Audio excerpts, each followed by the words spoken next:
Ги стави ракавиците и тргна во акција.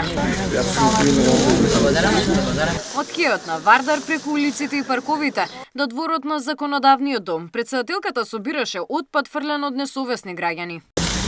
Добра инспирација. Мислам дека е многу добро секој ден да го почнуваме вака, имитирајќи ги јапонците.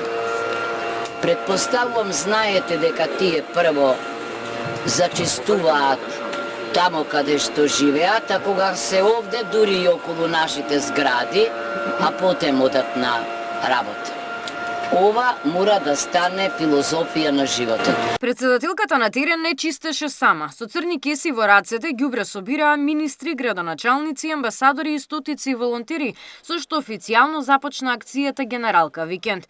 Организаторите велат дека истата праќа порака дека животната средина е заедничка одговорност. Денес во сите 80 општини плюс градот Скопје над 80.000 волонтери чистат, и тоа е многу важно затоа што во оваа акција се приклучени и основните училишта, но приклучени се и средните училишта, што значи дека се создава една навика и една пракса. Како и секоја година од како живеам во Скопје, со големо задоволство учествувам во оваа значајна акција.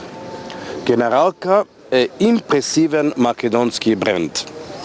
Илјадници посветени волонтери низ целата земја чистат на секаде и се грижат за животна средина. Акцијата ќе заврши за 2 дена, но отпадот и понатаму е предизвик кој бара континуирани мерки, а не само еднократни иницијативи.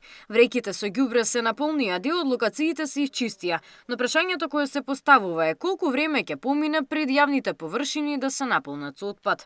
Габриела Лескова, Сител телевизија.